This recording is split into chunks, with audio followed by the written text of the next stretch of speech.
Em 2019, nós fomos agraciados pela primeira temporada de Love, Death and Robots, uma minissérie em formato de antologia reunindo 18 animações com curadoria de Tim Miller, David Fincher, Joshua Donning e Jennifer Miller.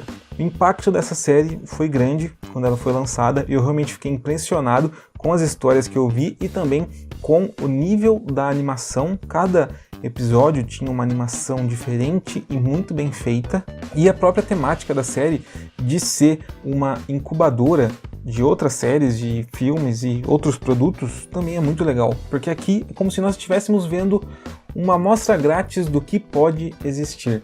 Então, Love, Death and Robots foi muito maneiro em sua primeira temporada. Agora nós tivemos a segunda temporada, quase 2 anos depois da primeira. Acho que foi um pouquinho mais de 2 anos depois da primeira. E será que a série teve o mesmo impacto nessa segunda temporada?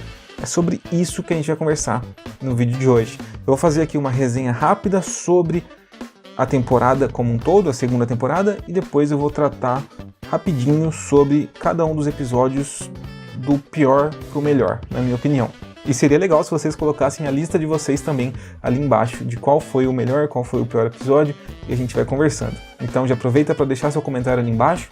Se você não assistiu a série, vai ter spoiler daqui pra frente. Se você curtir esse vídeo, não se esqueça do seu joinha. E se você quiser ver mais vídeos como esse, também já aproveita para se inscrever. Mas, sem mais delongas, vamos falar agora da segunda temporada de Love, Death and Robots.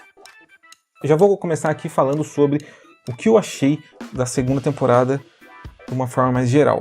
Eu achei que a temporada foi boa, mas assim, eu gostaria dentro de mim que eu terminasse de assistir ela achando a temporada ótima, mas eu achei ela boa, entendeu? Eu não achei ela excepcional em quase que momento algum, para falar a verdade. A série parece que na primeira temporada ela se arriscou mais, tanto na questão das animações, que eram mais diversificadas, quanto também na questão dos próprios roteiros. Nós tivemos aquele episódio do iogurte, que era extremamente insano na sua premissa. Nós tivemos o episódio de Zima Blue, que era filosófico. Daí nós tivemos episódios que eram simplesmente de comédia, e nós tínhamos episódios que eram completamente doidos. E assim, a série, ela tinha ousadia.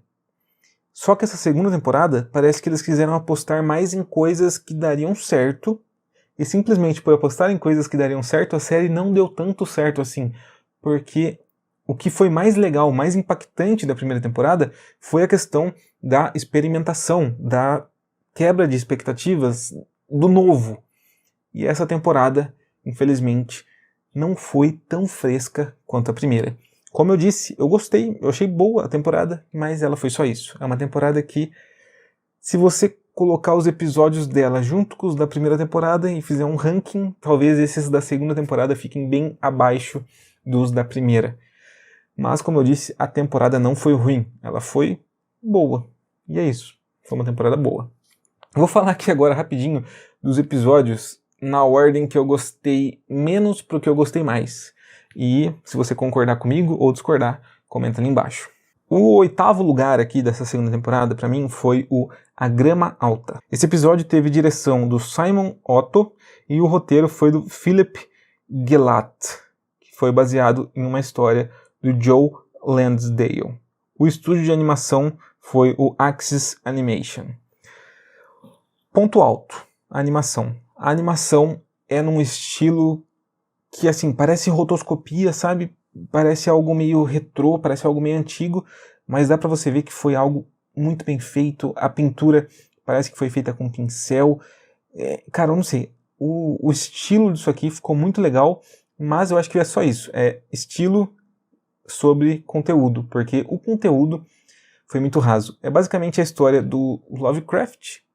Ele tá lá num trem, de repente o trem enguiça, ele sai pra fumar, e ele vê uns bichos dentro da grama, e ele precisa se livrar dos bichos. E é só isso. No final, a gente termina e a gente só fala, ok, vamos pro próximo, porque não teve nada de legal, assim, que fizesse você falar, puxa, que da hora, hein? Sabe, assim, quando no final podia ter alguma reflexão, podia ter alguma inversão ali do que a gente estava pensando. Não, foi só uma cena de um cara fugindo de uns bichos no meio da grama. Como eu disse, não tem nada demais, assim, não tem nenhuma substância pra gente pensar um pouquinho mais depois que acaba.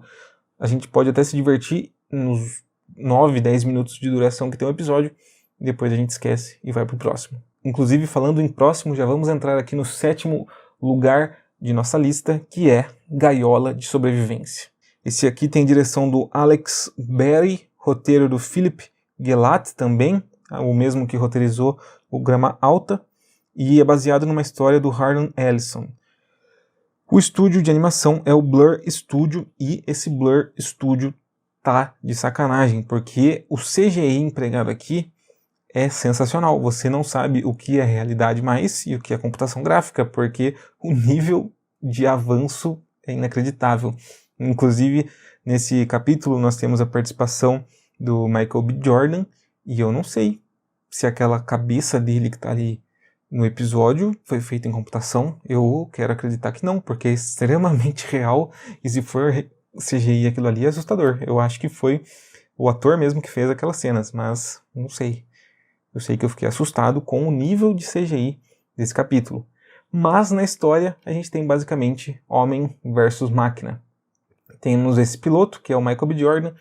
Ele faz um pouso de emergência lá com a sua nave e tudo, e ele acaba caindo nesse lugar que é meio que um checkpoint onde ele poderia se recuperar. Só que o robô de assistência que existe ali está danificado e tenta matar o Michael B. Jordan. E é basicamente isso. É sobre o Michael B. Jordan tentando sobreviver, e no final ele sobrevive.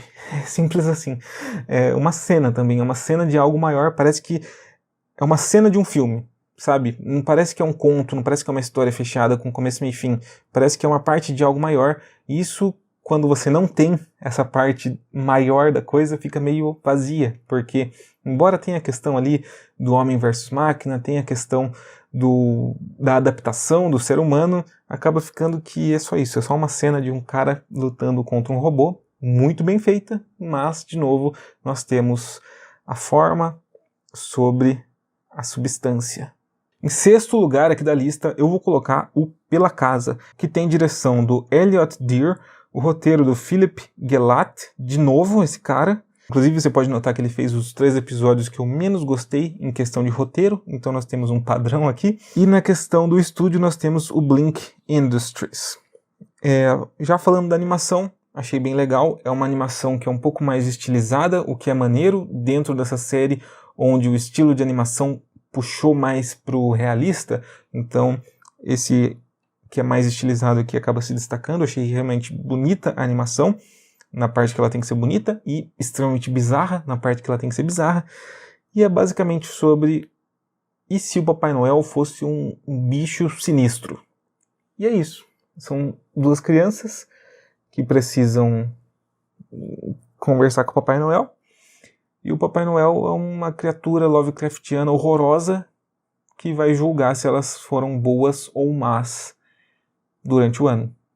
E daí as crianças são julgadas boas, elas ganham seus presentes, e elas perguntam, e se nós tivéssemos sido maus? E fica essa pergunta aí, o que teria acontecido com aquela criatura horrorosa se as crianças não tivessem se comportado. Eu acho legal, achei legal esse episódio, assim, é interessante. Poderia ser uma tirinha, se você for para pensar, poderia até ser uma charge, o conteúdo é bem pouco que existe ali, mas pelo menos existe um pouco mais de conteúdo do que os episódios que eu citei aqui anteriormente. E é isso, é sobre um Papai Noel bizarro e o que poderia ter acontecido se as crianças não tivessem sido boas durante o ano. É isso, por isso que tá aqui em 6º lugar. Poderia ser melhor essa história, mas não foi. O 5º capítulo foi o primeiro que eu assisti, é o atendimento automático ao cliente. A direção é de um grupo de pessoas que se chamam de Meat Department, e esse grupo é composto por Kevin Dunn Vermeeren, David Nicholas e Lauren Nicholas. O roteiro é do John Scalzi e do Meat Department, e é baseado numa própria história do John Scalzi. John Scalzi, que é um escritor bastante famoso lá nos Estados Unidos. E o estúdio que fez esse aqui é o Atoll Studio. Essa animação também é bastante estilizada, os seres humanos ali são quase que grotescos de tão feios que eles são, mas CGI é muito assim bem feito em sua proposta, completamente estilizada, e os cenários são lindíssimos. O cachorro, inclusive, teve uma hora que eu fiquei olhando, cara, aquele cachorro, se ele não fosse tão assim redondinho, tão perfeito, ele ia ser quase que real. É bizarro o que a computação gráfica está fazendo. Mas de qualquer forma, a história disso aqui é legal, porque é sobre um aspirador de pó que tenta matar a sua dona depois que ele tem um certo defeito. Ok, homem versus máquina mais uma vez. Mas o interessante é que nós temos aqui uma crítica aos serviços gratuitos e serviços premium. Então, nós temos essa discussão aqui de que se a mulher quiser se livrar do aspirador, ela precisa assinar o serviço premium, que já é interessante por si só, mas durante todo o episódio ela fica tentando falar com um atendente e aquele atendente automático fica dando voltas e voltas e ela fica naquele looping infinito de que qualquer pessoa que já ligou num atendimento automático sabe que é assim uma situação horrorosa. Quando você tem que tentar falar com alguém no banco, o atendimento automático fica fazendo você dar volta e volta e volta e, cara, dá uma raiva aquilo. E nós temos uma baita de uma crítica legal aqui sobre isso. Sobre atendimento automático ao cliente, que é uma coisa horrorosa, e também sobre serviços premium. E é legal que aqui é tudo bem ácido, bem cartunesco, assim, bem humorado, e meio que é um horror, meio humor, então é um episódio que é bem interessante. Então nós temos aqui o primeiro episódio que é realmente interessante aqui de Love, Death and Robots. O quarto episódio é o Snow no Deserto. Esse aqui tem direção do Leon Burrell, Dominique Boyodin, Remy Kozura e Maxime Laure. Não sei pronunciar esses nomes, mas são esses. O roteiro é do Philippe Gelat, baseado em uma história de Neil Asher, e o estúdio é o Unity Image. O Snow no Deserto tem CGI sensacional, embora eu tenha achado que a utilização desse CGI ultra realista em muitas animações tornou a parte visual da temporada como um todo bem pasteurizada, mas a gente não pode negar que o CGI é muito bem feito. E nós temos aqui a história desse personagem chamado Snow, que por algum motivo ele é imortal, ele tem uma regeneração extremamente acelerada e muito eficiente. E nós temos esse personagem sendo perseguidos pelas mais diversas pessoas que querem descobrir qual que é o segredo de sua imortalidade. Ele enfrenta essas pessoas, ele sobrevive e ele segue em frente. A gente entende ali durante os 18 minutos dessa animação, 15 minutos, que ele está nessa há muitos e muitos anos. Em determinado ponto da animação, ele encontra uma outra mulher misteriosa que acaba tendo ali um relacionamento com ele e ele descobre uma coisa sobre ela que era algo que ele buscava há muito tempo. E é basicamente esse o episódio. Esse episódio é interessante porque ele é quase que um curta-metragem, assim, todos aqui são curta-metragens, né?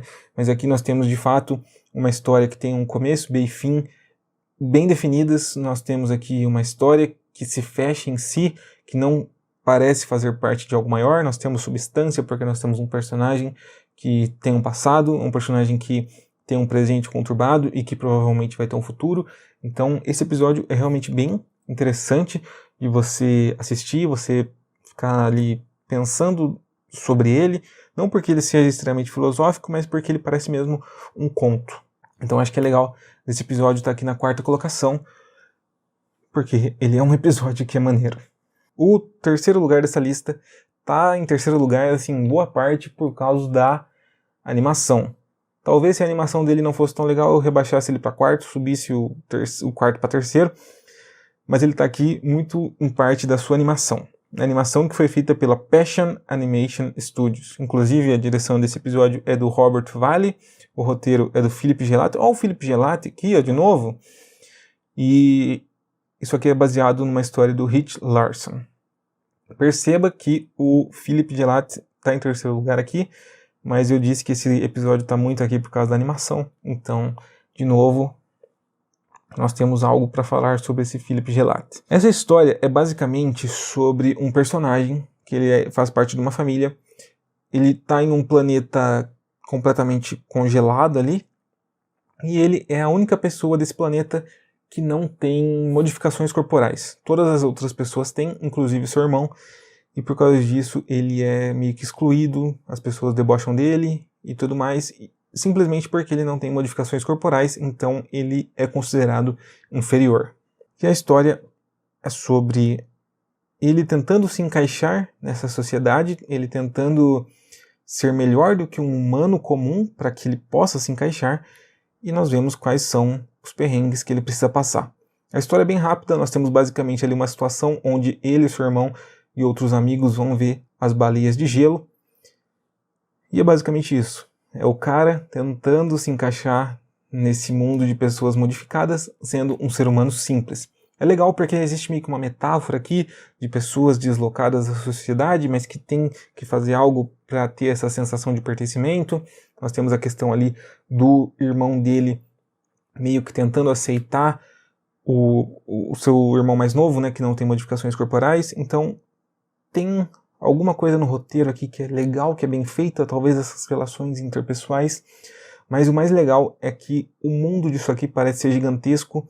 Você fica se perguntando por que eles moram naquele lugar, quais são outros animais que existem ali, além das baleias de gelo, como que funciona aquele mundo, por que as pessoas são modificadas, mas o personagem principal não é modificado. Então, esse roteiro ele levanta questões bem legais que não são respondidas e talvez nunca serão, mas que são interessantes de você ficar pensando sobre a construção do mundo. Fora que a animação é muito boa, porque ela meio que é um 2D falso, assim, é computação gráfica, né? Mas muitas vezes parece animação tradicional e as cores são lindíssimas, principalmente nas cenas onde nós temos o gelo assim batendo com o vento, então a animação é muito bem feita, as partículas e tudo mais. A animação realmente é sensacional, o roteiro é legal, nada mais do que isso, e eu realmente gostei muito dessa animação, mais por parte do desenho do que do roteiro em si. Mas eu acho que o roteiro tem potencial para ser explorado em outros lugares. Segundo lugar, nós temos aqui O Gigante Afogado, com direção de Tim Miller, roteiro de Tim Miller, baseado em uma história do J.G. Ballard, conhecido escritor aí em inglês. E quem fez isso aqui foi o Blur Studio. De novo, CGI sensacional. Esse aqui ele não é ultra realista igual alguma das outras animações, mas mesmo assim é um nível de realismo absurdo, em questão de poros, em questão de texturas, em questão do gigante afogado que existe aqui na história. E esse aqui, como ele é baseado em um conto que é muito bom, né, do Ballard, você sente toda essa liricidade quando você está assistindo. Esse curta aqui tem 14 minutos, né, 12 se você tirar os créditos, e ele realmente tem um tom assim poético, ao mesmo tempo que é algo grotesco. Nós temos a história desse cientista que um dia ele descobre esse tal de gigante afogado, que é um gigante, um ser humano gigante, que foi encontrado em uma praia, e as pessoas começam a interagir com esse gigante.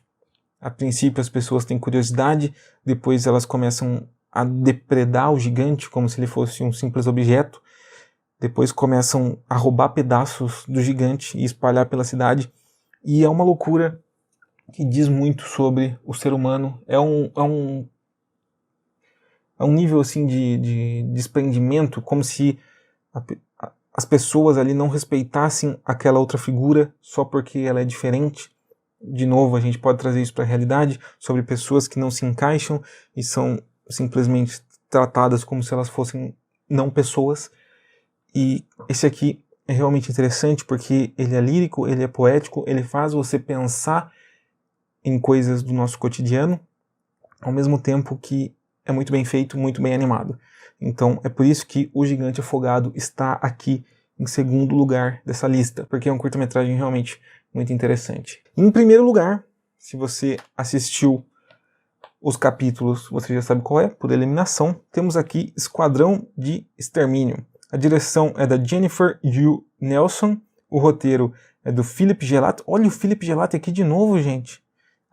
Nesse aqui ele se superou, hein, confesso.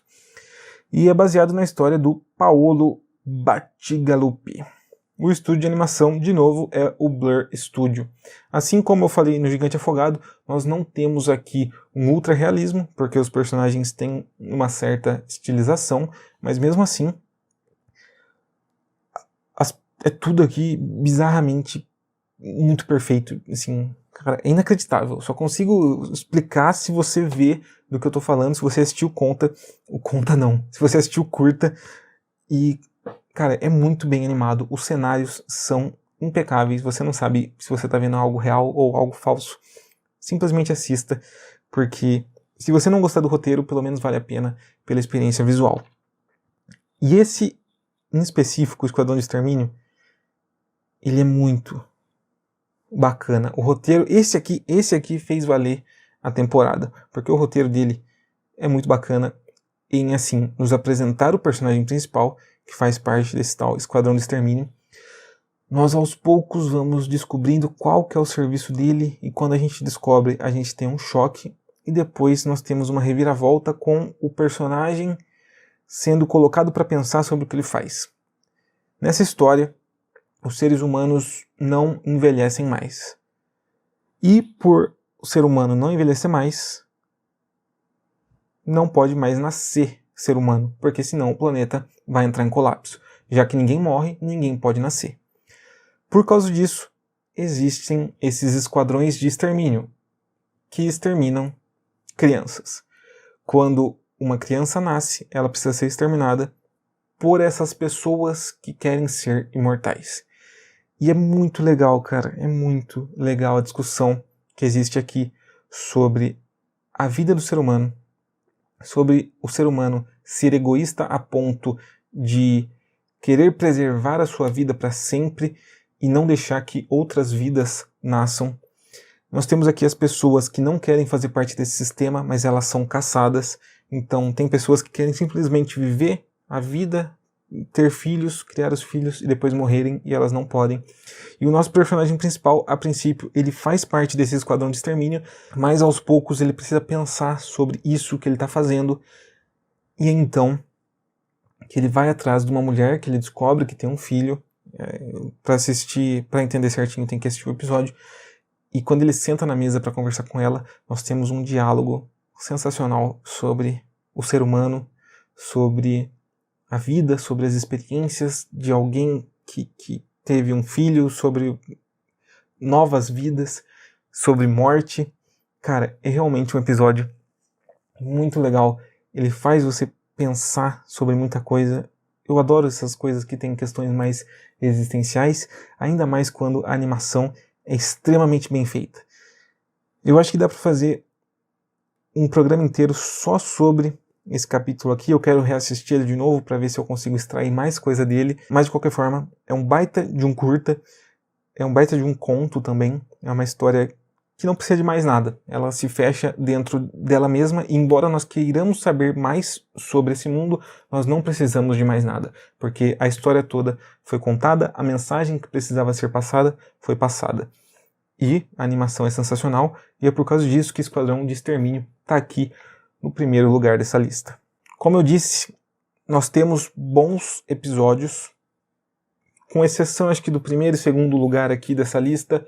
Todos os outros são assim, mais ou menos. Esses últimos dois são bem legais, eles salvaram a temporada para mim, o Esquadrão de Extermínio e o Gigante Afogado.